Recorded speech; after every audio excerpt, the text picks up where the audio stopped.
We're beginning Matthew chapter 13.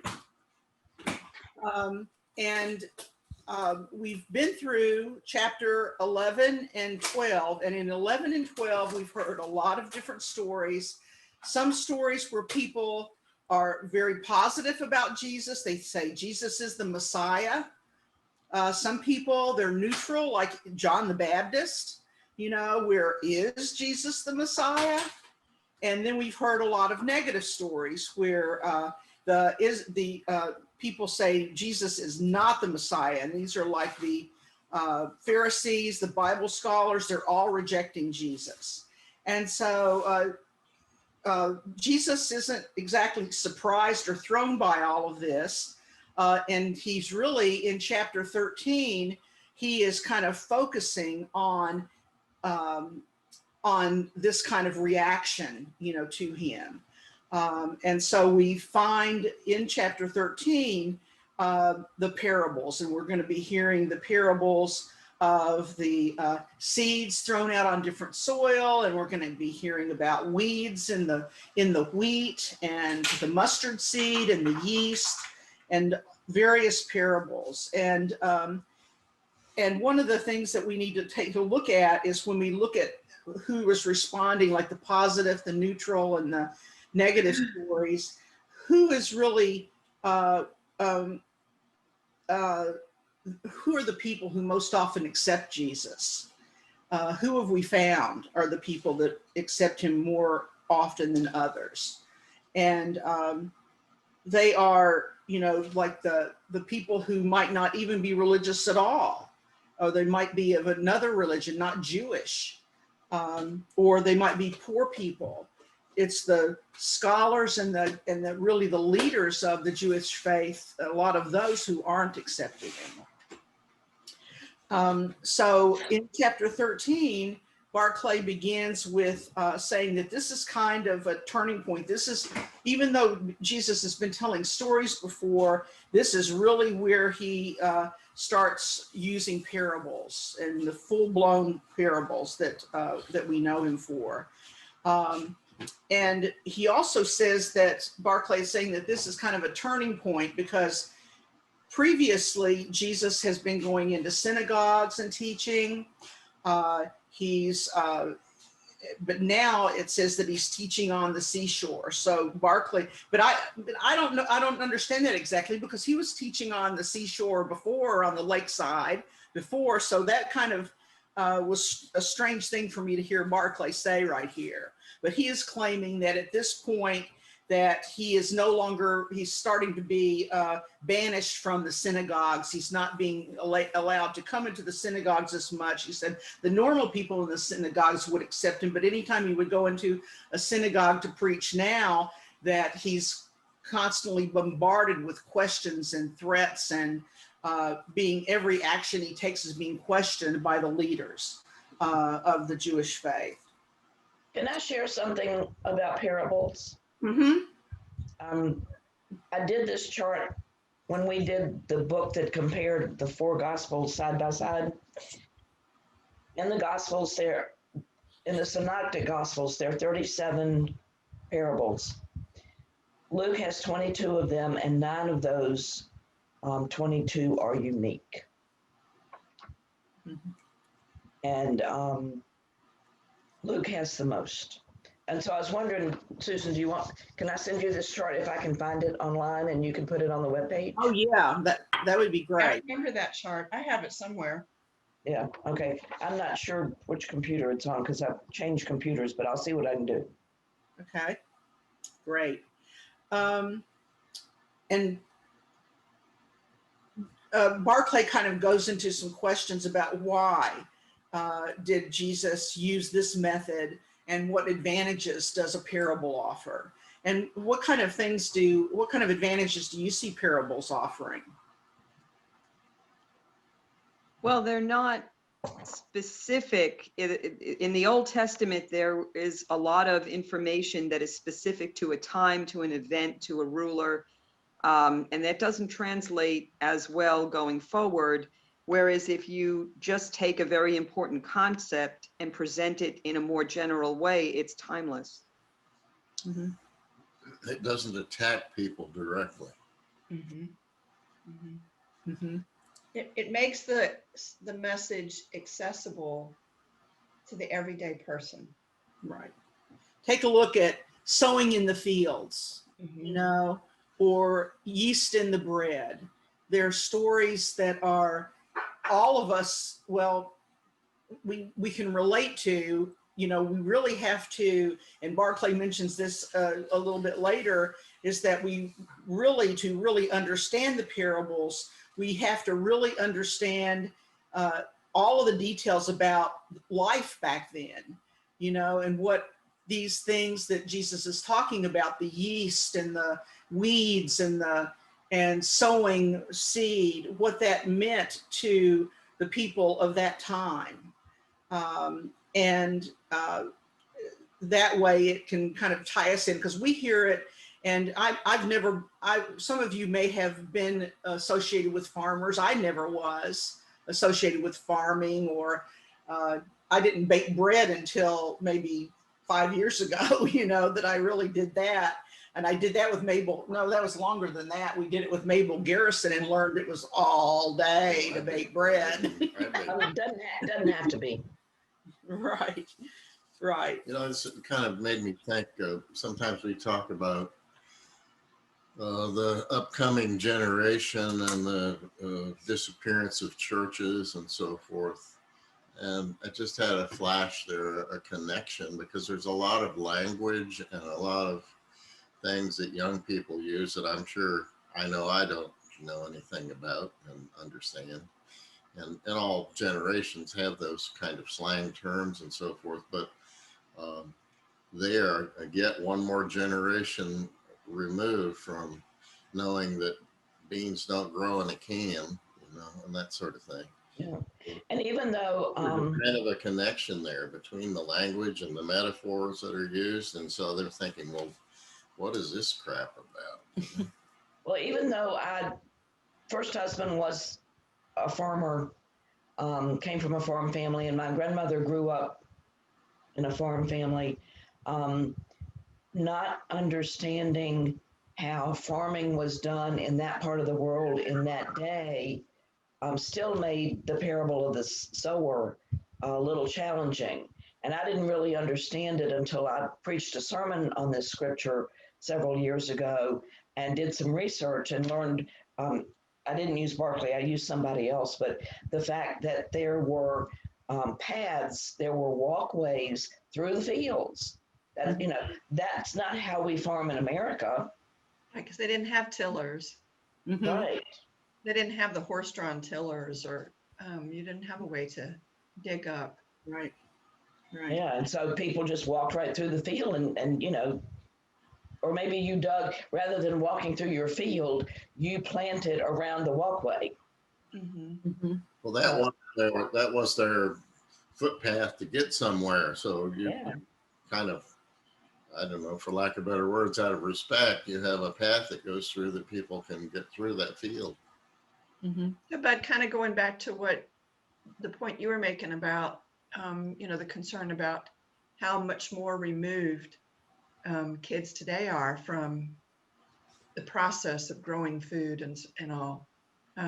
When I went to work in Louisa in the early 90s, I was really surprised at that point how many kids there in a rural setting had no clue about how food was produced.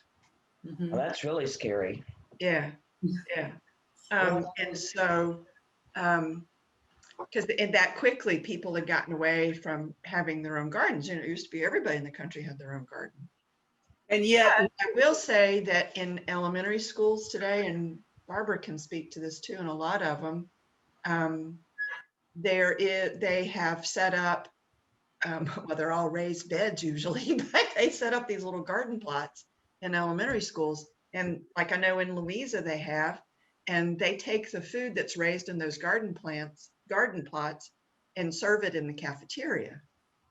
Um, so there is a movement afoot in elementary schools. I know Shay's daughter at the elementary school she teaches at down near Wilmington, Claire has set up a garden, a raised garden bed there to use with kids to teach them how food is produced. Yeah, when I was teaching the farmers, I learned that the average age of the farmer in America was 57. Mhm. Yep. And that was several years ago. So I'm assuming they're all several years older now. Yep. The young folks just don't have, and this is a horrible generalization, but they don't have the work ethic. Being a farmer is hard work. Well, they don't want to be outside of the air conditioning. Well, you know, they make those John Deeres with air conditioning now. Yep, they Oh, do. yeah. Oh, yeah. And yet there's a program that we were watching. I think it's on Prime Video, about this man who goes back to the Cotswolds to run a farm. And the person who is the expert is this 20-year-old young guy who knows every farm and every field by name, what was planted there every year, and is the expert that he ends up going to. So in other countries and in certain areas, you know, there is still that knowledge. It's Jeremy Clarkson, Clarkson's Farm. You should watch it. It's really funny. I need to write that down. I won't remember it past this morning. He's the British guy that talks about cars. He was a big car person and so forth. But anyway, we get off. Yeah. Yeah, But- also talk about how we need to understand the background of the parable to really get the full meaning. Right. But, and Barclay it mentions 5 different advantages that a parable offers. One is who doesn't find that having a story, telling a story, kind of piques interest. Like when Cindy is giving a sermon and she tells a story that's related to the facts of that, it's a little story that it's easy for us to remember. Comedians. And it's fun, to listen to and then to tell the story.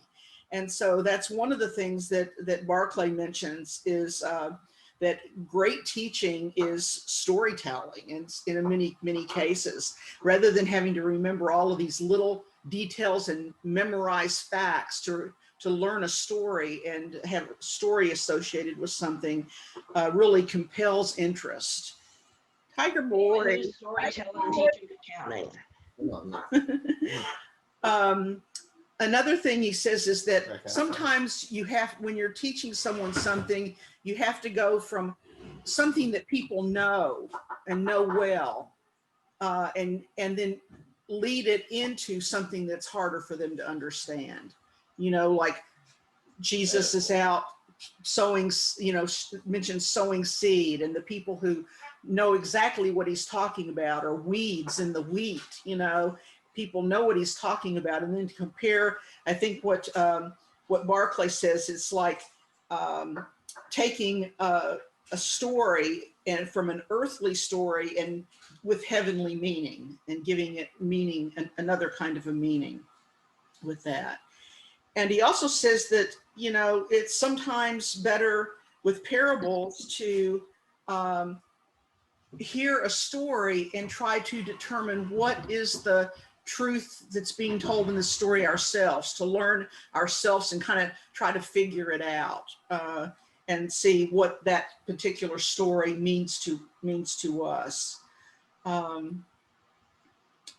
And he also mentions that sometimes the story, like Bud had mentioned earlier, or someone had mentioned earlier, it's kind of hiding this truth in a story so that you're kind of protecting yourself. And a lot of people have used allegory to avoid getting themselves put in prison, so it's kind of telling a story and having it kind of tie in with what's happening politically or socially within a country, and making it maybe even comedians do that a lot with what's going on in the world today, and yet making it into a story. So we need to really kind of know about what's going on back then, what the details are about that. And also Barclay mentioned that these parables are to be heard. They're not something that we're used to seeing them in writing, you know, written, and we're sitting here and studying the heck out of them. And he says that parables are heard, and they were spoken.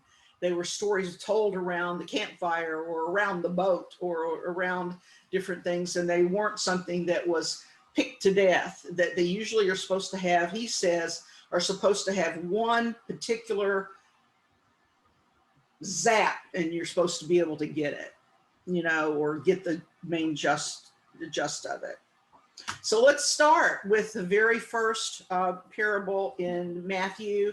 And Barclay kind of organizes his chapter here, where he's kind of splitting up the content. In here, he goes from Matthew 13, 1 through 9, and then he jumps right over to 18 through 23. So he's showing the parable and then what Jesus responds to as what the parable means. So would someone like to read that first group for, oh, Sarah, never mind. Sarah, would you please read? On that day, when he had gone out from the house, Jesus sat on the seashore, and such great crowds gathered to hear him that he went into a boat and sat there. And the whole crowd took their stand on the seashore, and he spoke many things in parables to them. Look, he said, the sower went out to sow, and as he sowed, some seed fell by the wayside, and the birds came and devoured it. But some seed fell upon stony ground, where it had not much earth, and because it had no depth of earth, it sprang up immediately. But when the sun rose, it was scorched, and it withered away because it had no root. Other seed fell upon thorns, and the thorns came up and choked the life out of it. But others fell on good ground and yielded fruit, some 100-fold, some 60-fold, some 30-fold. Who has ears, let him hear. Listen then to the meaning of the parable of the sower. When anyone hears the word of the kingdom and does not understand it, the evil one comes and snatches away that which was sown in his heart. This is represented by the picture of the seed which was sown by the wayside. The picture of the seed which was sown on the stony ground represents the man who hears the word and immediately receives it with joy, but he has no root in himself and is at the mercy of the moment. And so when afflictions and persecution come because of the word, he at once stumbles. The picture of the seed which is sown among the thorn represents the man who hears the word, but cares of this world and the seduction of the riches of the world, and it bears no crop. The picture of the seed which was sown on the good ground represents the man who hears the word and understands it. He indeed bears fruit and produces some 100-fold, some 60-fold, some 30-fold. Okay. Barclay says that he imagines that it's very likely that Jesus was sitting in this boat. It says crowds of people were around him, and that he might have been able to even look up on the hill and see a sower in the field. And it's, look at the sower there sowing seed in that field. And that's what Barclay kind of expects, you know, that Jesus might have seen. He's trying to relate it to people to relate it to something that's going on.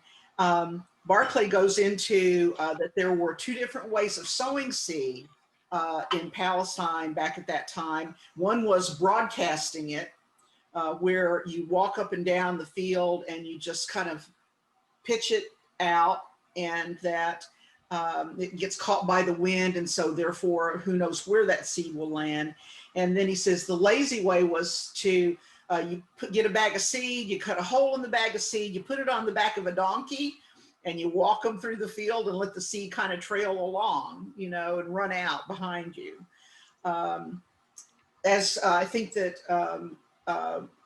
Sarah or I forget whether Sarah, Kathy mentioned earlier that these fields were long, narrow strips with ground and pathways in between. And that's where when Jesus is saying fell on the path or the wayside, it was these pathways, you know, between where they were sowing the field, and that these strips get beaten down by people coming and going, you know, through the field. And one of the things that we noticed on that farming show that we were talking about earlier is that when they were actually cultivating and planting seed in the field, they had to, every so many feet, they had to leave a pathway in the field. And it had to be certain amount, certain width of crops, a certain size of pathway, certain thing of crops, another pathway, because they needed to be able to get the sprayer trucks down through there when they come back through. So even in today, it kind of relates to the reason they needed these kind of pathways. Barclay also mentions that the stony ground, that in Palestine, there was like, in many areas, there was like a really thin layer of dirt, and underneath that was a lot of limestone. And so, you know, things falling on the rocky soil, it might not have been a big bed of rocks. It was just rocky soil where the roots wouldn't get deep. And then thorns, of course, we all know, whoever's gardened, that the weeds seem to grow faster with less water and with less feed than anything that we would ever want to grow to eat. You know, we'll go in there and I'll be planting my little seeds and they're this tall, and then here comes this weed and it just goes whoop right up beside it, you know, that type of thing. But Barclay is saying that this particular parable is aimed at the hearers of the word and those who preach the word. Okay, and often it comes when Jesus is explaining what the parable is about. He says, anyone who hears the message of the kingdom, and talking about that. And he mentions, you know, the 4 different kinds of hearers. One is the people who hear the message that they're giving. And remember, he's talking with a big crowd of people. The disciples are there, but when he's explaining it, he's talking specifically to the disciples, or it sounds like that when he is explaining what the parable means. Anyone who hears the message about the kingdom but doesn't understand it is like people with shut minds who just, oh, that's a good story. You know, I don't understand it. Anyone who might be prejudiced. And remember earlier when we were studying Matthew about you need to have that kind of teachable spirit, you know, when you come into learning about this message that Jesus has. And then he talks about people who, where the seed falls on the rocky ground, there are people who hear but fail to think things out or really think it through about what this means. And They're the overthinkers. and the Yeah, guilty. someone always wanted to buy Bud a shirt that says, let me overthink that. That's not this kind of person. This kind of person is the one falling on the rocky ground. So Barclay explains that like people who are just get on every little craze, and then they just kind of get all excited about it for a while and then kind of forget all about it and go on their regular way. And then the seed falling on thorns is people who, like many of us, our lives are just so busy that we really let things that maybe aren't so important get in the things that are really important. Oh, I've got to do the laundry and mow the lawn, and I'm just so busy I can't go and worship today. You know, I'm just too busy, you know, to do that kind of thing. And then we have the hearers with open minds, where it falls on good soil and you overthink it sometime, where we're prepared to hear and trying to understand and learn and study about that. I have a story that my former dean told me in terms of making sure you have room for the important stuff. and she called them boulders.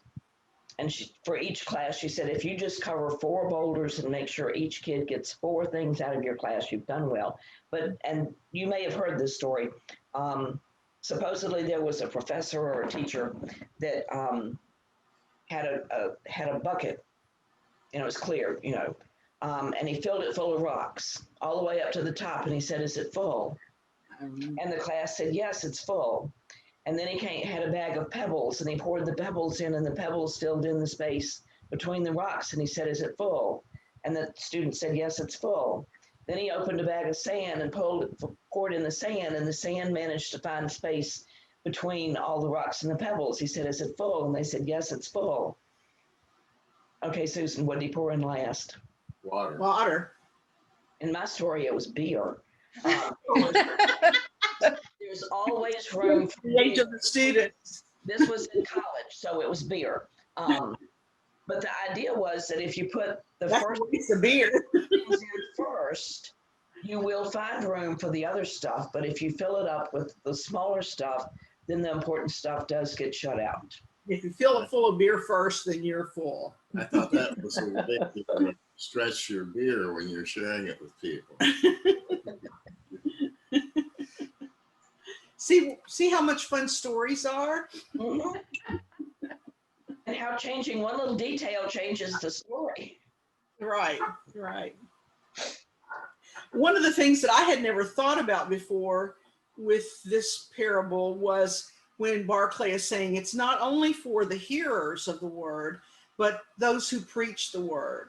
And can you imagine the way that the disciples and the people who were following Jesus, with all of the negative people who were questioning, is he the Messiah? Or is Jesus what we were expecting or not? And all of the negative things coming from the Jewish leadership and remember the disciples had already been sent out to take the word out, to some people, and coming back, that this is for them to hear too, with regard to, they had to have been discouraged, a little discouraged with some of the negative things that were coming. And that this is a way of encouraging, that this is a parable of encouragement. Now, can you get that out of the parable, that it's a parable of encouragement? Only after Barclay told me. Yeah. Yeah, I think about it completely differently now, that here the disciples are being told that,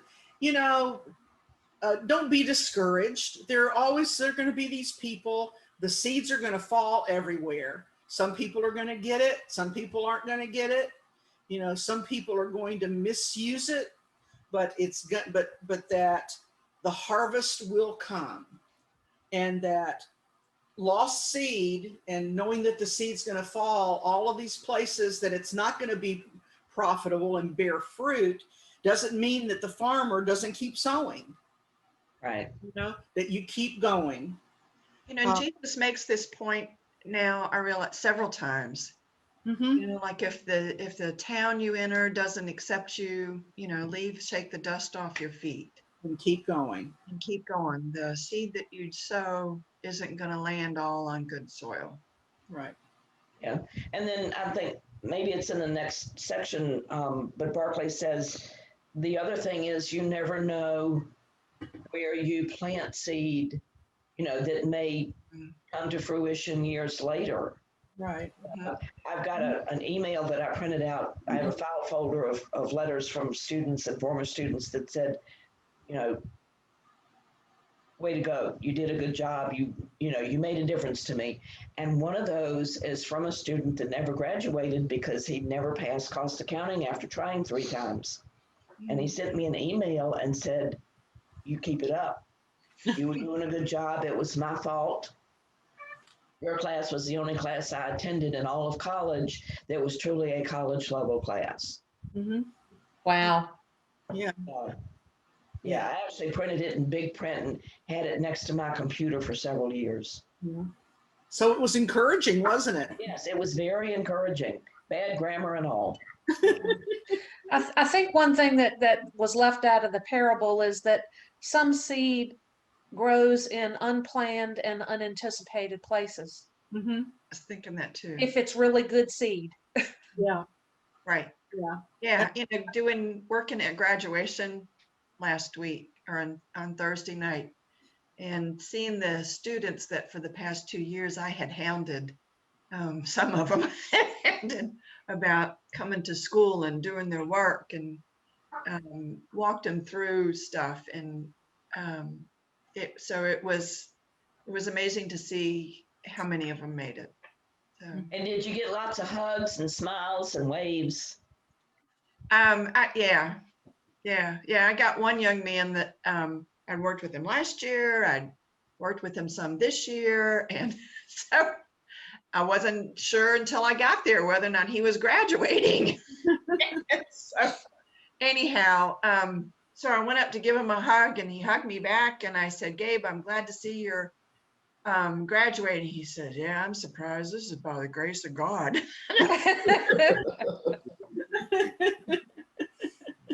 So anyhow. So the harvest will come, is what Barclay is saying. And this is a parable of encouragement, that when we sow the seed, when you're doing your job and it says no preacher or teacher ever knows the impact. It's rare that you get to know the impact that you have over the people that you're working with, or everyone that we meet in our everyday life. You see someone walking down the street, and you share a smile with them. You never know what that impact will be. So he is saying that to his disciples, that you can't look for you might not see the immediate results, that we have to sow with patience and hope. And sometimes it takes years maybe to see what the benefits of the harvest are. God's time is not our time. Right. Okay. Now, as I mentioned, Barclay had kind of put the sower and then the explanation together in his book. But now we go back to what was between those two, and we go to Matthew 13:10 through 17. And Kathy, are you the one that always does the second reading? Yep. Okay. All right. So the disciples came and said to him, "Why do you speak to them in parables?" "To you," he answered, "it has been given to know the secrets of the kingdom, which only a disciple can understand. But to them it has not been so given. For it will be given to him who already has, and he will have an overflowing knowledge. But what he has will be taken away from him who has not. It is for that reason that I speak to them in parables, for although they can see, they do not see, and although they can hear, they do not hear or understand. There is being fulfilled in them Isaiah's prophecy, which says, 'You will certainly hear, but you will not understand. You will certainly look, but you will not see. For the heart of this people have grown fat, and they hear dully with their ears, and their eyes are smeared, lest at any time they should see with their eyes, and hear with their ears, and understand with their heart, and turn, and I will heal them.' But blessed are your eyes, for they see, and your ears, because they hear. This is the truth I tell you. Many prophets and righteous men longed to see things that you are seeing, and did not see them, and to hear the things that you are hearing, and did not hear them." Jesus spoke all these things to the crowds in parables, and it was not his custom to speak to them without a parable. He did this, that which was spoken through the prophet might be fulfilled. "I will open my mouth in parables. I will utter things which have been hidden since the foundation of the world." Wow. This is a difficult one for me to understand sometimes. Barclay goes into saying that he kind of talks about the religions of the day, Greek, Roman, etc., and that he explains that secrets or mysteries to us, and he gives the Greek word mysteria, meaning mysteries, that today, what is a mystery, to us? Something unknown. How something occurred, we can't figure out the scientific explanation. Yeah. Hard to understand or impossible to understand. He said in the New Testament times that the technical definition was something like was something that was unintelligible to the outsider, but crystal clear to anyone who had been initiated. Okay. And he explains that in Greek and Roman religions that he calls them the mystery religions, that they had there was some kind of passion plays that they had about the gods and goddesses who lived there, who lived and suffered and died and rose again. Okay. And that the initiated, or the people who followed those particular gods and goddesses, were given months of instruction about these gods and goddesses. And they were actually, before they could watch this scene or this play, a drama, they had to undergo certain rituals, like I think that they said they fasted and prepared themselves to go and to this final initiation, and in the end, that the drama with all the perfume and smells and lighting and special lighting, and it really impacted them to where in the end the cry of the initiated would be, "I am thou and thou art I," or whatever. That it was that this was kind of like an outsider wouldn't understand this. And yet the people who are initiated had heard all the backstory and understood about this particular god or goddess and what they had gone through. And he compares that to what the Lord's Supper is like, for us, that for someone who's never seen it before, and even back in those days, we hear, with the early Christian church, what people thought who were not Christian, what they thought of the Lord's Supper. Oh, they're eating the blood and this flesh, that, oh, that's sacrilegious or whatever. So it might appear ridiculous for some, but to those who know what they're doing or what it means, what they're doing, it's what Barclay says, it's the most precious and moving act of worship in the church, is the Lord's Supper. So Jesus is saying, what Barclay says Jesus is saying here is that outsiders can't understand what I say, but you know me, you're my disciples, you can understand. And he says that it's only those who were prepared to become disciples who can enter into the Christian faith, knowing that kind of thing. What did you all get this kind of understanding out of what we're hearing here in this passage, or? Well, again, not until Barclay told me. But he did say one thing, and even he put it in italics, and it really jumped out at me anyway. Christianity can only be understood from the inside. And I'd never thought about that. Since I've always been inside, it's like, wow, that just, kind of turned my thinking 90 degrees. Mm-hmm.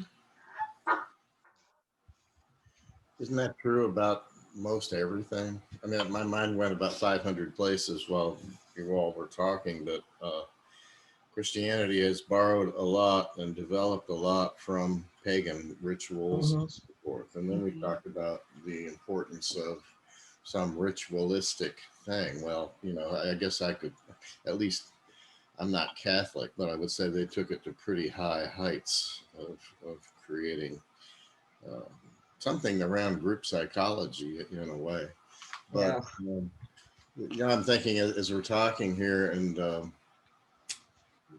lost the exact sentence, but as I was thinking, it's like, well, people who don't know something, there are a few scientists who know exactly what's going on, but to the rest of us, it's magic. We have no idea why something's working or doing things. So Mhm. my mind was just going all over the place with this, but I guess I'll stop there because I've got too many ideas going.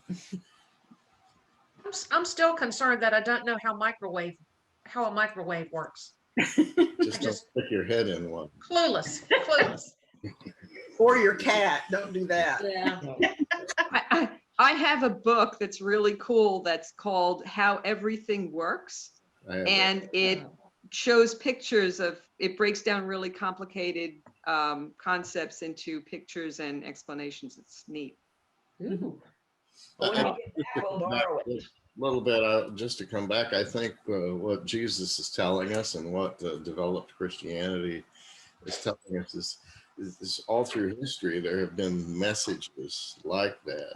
It's just a way of accessing that information. I mean, you just think about people. All in every culture I know, there's some kind of a temple or a hole in the wall or something that on the autumn equinox things happen, and so the sun aligns a certain way. Now it's time to plant, and things like that. So I think that all ties together here. Yeah. I think it also, the difficult part here is the receptiveness of the hearer. You know, with Christianity or with anything else, you can bring the truth, but it's up to, you know, your audience, really. Mm-hmm. Yeah, I think the interesting thing about that parable is I've always understood it from the perspective of the seed, or the environment in which the seed falls, as opposed to the perspective of the sower. Mm-hmm. Yeah. Mm. One of the things that is one of the verses in here is, whoever has will be given more, and they will have it in abundance. Whoever does not have, even what they have will be taken from them. What did you get out of that? I'm still confused by it. In the beginning, I was thinking of when you say have as in terms of possessing something material, but then later it was, I came to understand that he's talking about a level of understanding. Mm-hmm. Yeah. Or faith. Mm-hmm. Yeah. I found this really interesting when I was reading Barclay. One of the most interesting things I was reading yesterday, but it says that this Barclay is saying that this seems cruel, but it simply states a truth that is inescapable law of life. Okay, in every sphere of life, more is given to the people who have more. That students who go and study and get knowledge get more knowledge because they made themselves fit to receive more knowledge. And people who have not have more things taken from them, that if you decide you're not going to study and you're not going to do this, then you lose any knowledge that you might have. It says any gift can be developed, and since nothing in life stands still, if a gift is not developed, it's lost. You know, Use it or lose it. so he's saying, so it is with goodness. Every temptation that we conquer makes us more able to conquer the next one. Every temptation we fail to conquer makes us less able to withstand the next one. So it says every good we do makes us better able for the next. Every failure makes us less able to seize the next opportunity. So he says, life is a process of gaining more and losing more. Jesus laid down the truth that the nearer we live to him, the nearer to the Christian ideal we grow. The more we drift away from God, the less likely we will aspire to goodness, for weakness, like strength, is an increasing thing. Being weak is an increasing thing, and being strong is an increasing thing.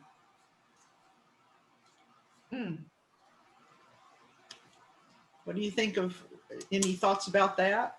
Well, it's like if you stop going to church, it becomes easier not to go to church as time goes on. Mhm. If you stop moving and exercising, your muscles become atrophied.